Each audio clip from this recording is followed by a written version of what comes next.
The United States of America was destroyed not by war, but by the low IQ of its population. People with high intelligence postponed having children or, at best, had one child later in life, while those with lower intelligence reproduced uncontrollably. This led to the complete degeneration of the nation by the year 2505. However, Joe Bauers, a serviceman in the U.S. military, had no idea this was happening. He was content sitting in a military archive and would have stayed there until retirement. But his superiors pulled him out to use him as a test subject in an experiment. Joe was the perfect candidate because he was an average person in every way. He had no parents, wife, or children, and his social interactions were minimal. Therefore, the command chose him to test freezing capsules. Finding a partner for him wasn't easy. Officer Collins, who was in charge of the selection, sought help from a pimp named Upgrade. Upgrade provided one of his workers, a woman named Rita, in exchange for payment and turning a blind eye to his shady dealings. Joe and Rita were to be frozen for a year, after which they would be thawed to test the technology. The first time Joe and Rita saw each other was just before the freezing process. Rita, not wanting to reveal her true occupation, called herself an artist. However, after they were frozen, something unexpected happened. Officer Collins was arrested and accused of being involved in prostitution. The freezing project was so secret that no one remembered it. When the building housing the capsules was demolished to build a store, the capsules were moved to a landfill. While Joe and Rita slept, humanity gradually degenerated and trash accumulated. Eventually, a garbage avalanche freed the capsules from under a ton of waste. Joe's capsule landed in Frito's apartment, while Rita's capsule flew to another part of the city. Upon impact, Joe's capsule opened and he emerged.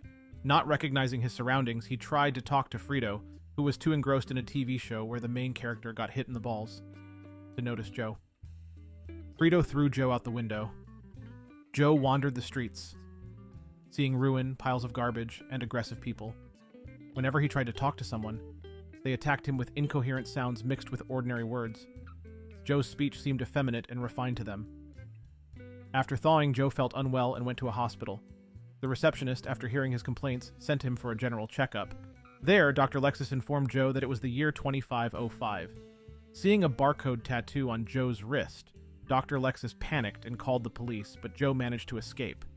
During the day, he hid in a movie theater showing the blockbuster of the year, which had won several Oscars. The screen showed a butt making farting noises for 90 minutes. In the evening, Joe wandered aimlessly and saw the capsule containing Rita. At that moment, the police arrested him. In a courtroom that resembled a show for the mentally challenged, Joe was appointed a public defender, who turned out to be Frito. Instead of defending him, Frito mocked and humiliated Joe, along with the prosecutor. Joe pleaded with the judge, but to no avail, and he was sentenced to prison. Before being incarcerated, Joe received a barcode tattoo like everyone else. However, the machine doing the tattooing was as incompetent as the people operating it, and it registered a different name instead of Joe Bauers. After that, Joe had to take an intelligence test that even a kindergarten kid could pass. Despite passing the tests, Joe was sent to prison. He convinced a guard that he was supposed to be released that day. The guard, thinking Joe was too dumb to find the right cue, let him go. Now free, Joe devised a plan to fix everything. He decided that since this was the future, there must be a time machine. In his time, there had been research on such a machine, so he believed it must have been invented by now.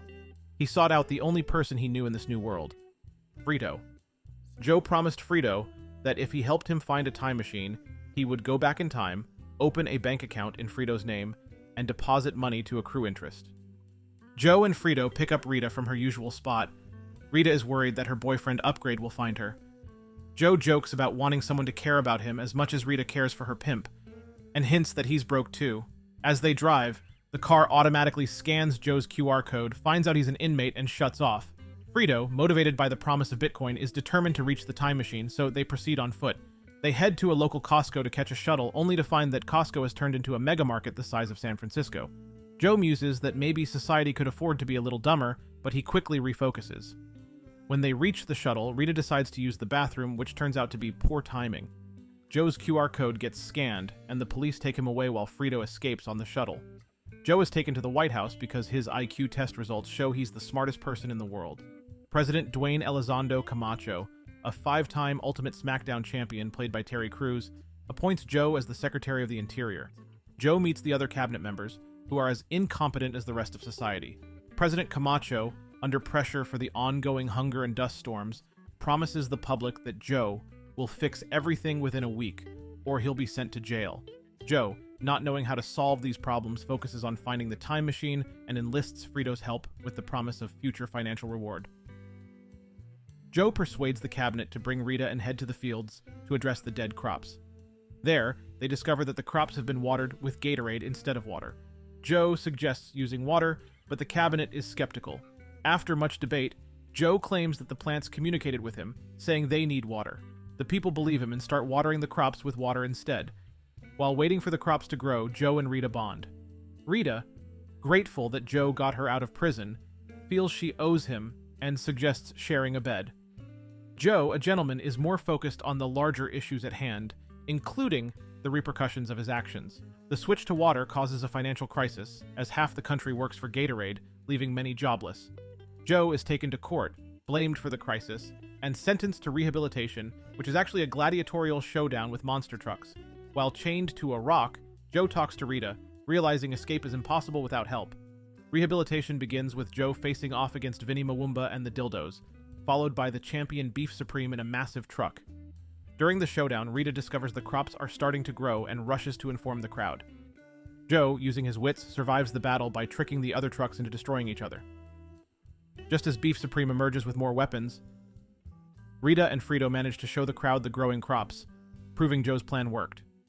President Camacho pardons Joe, saving him from certain death. Although Joe is ready to go home, Rita prefers this new world, seeing opportunities she didn't have before. She's even offered a CEO position at Starbucks. Realizing the time machine is just a ride, Joe and Rita accept that they're stuck in this world. Joe becomes president, Frito his vice president, and Rita the first lady. Together, Joe and Rita have the 3 smartest kids in the world, while Frito, with his 8 wives, has 32 of the dumbest. The moral of the story? Birth control is crucial to maintaining the intellectual standards of a society.